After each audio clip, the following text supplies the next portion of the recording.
Audi is now taking orders for the new RS4 Avant. Retailing at £61,625, the fast estate continues as a mainstay in Audi's performance lineup, going head-to-head with the Mercedes-AMG C63. The fourth installment has taken the RS4 full circle, reverting to a smaller capacity twin-turbocharged V6 like the one in the original car, in place of the naturally aspirated V8, S. 444 bhp, the same as in the previous RS4, is on tap courtesy of the 2.9-litre motor also used in the Audi RS5. Torque is rated at 443 pounds-foot, some 125 pounds-foot more than the previous generation RS4 could manage.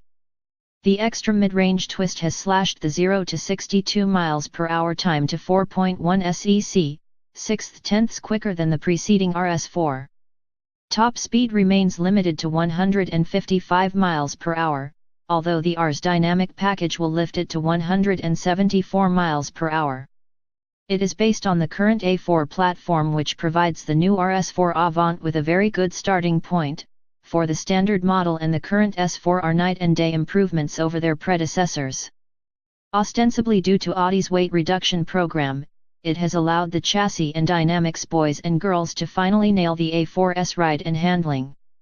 The weight loss the new car is 80 kilos lighter has brought an alertness and responsiveness to each model unexpected from Ingolstadt products.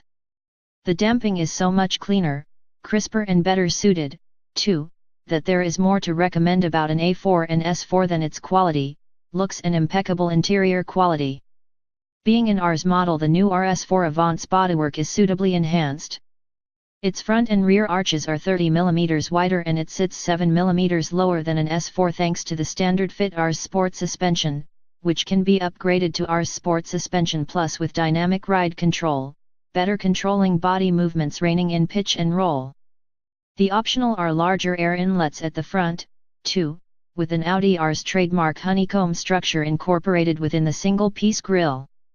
LED matrix headlights will be optional for the full "get out of my way, I'm an Audi" effect.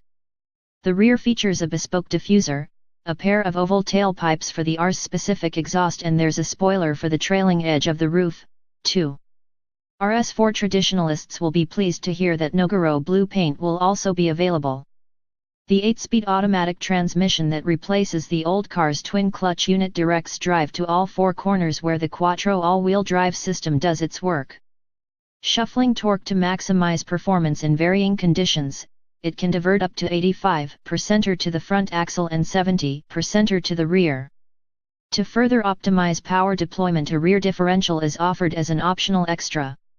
Inside, it's all 21st century Audi with black leather, a flat-bottomed steering wheel and slick sports seats.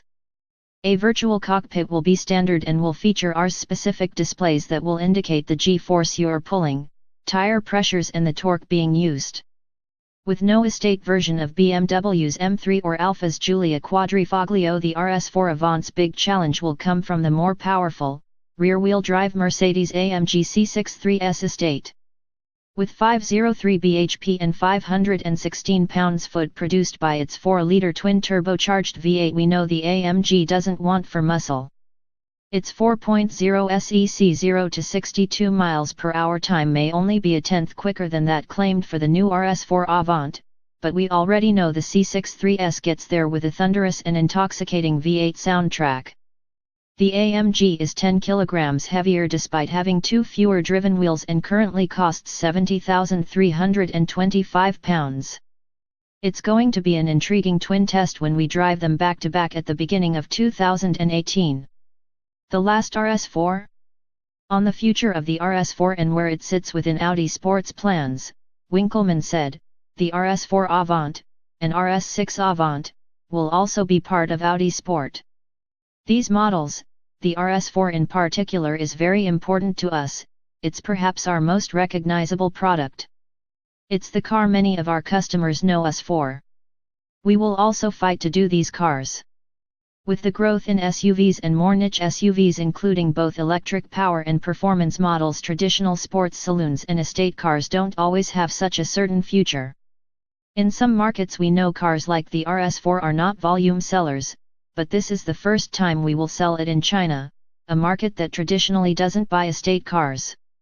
But there is a demand for it, just like there is a demand for Audi Sport to produce an SUV, so the new Q8 will offer an Audi Sport model, but not at the cost of there being no RS4 or RS6.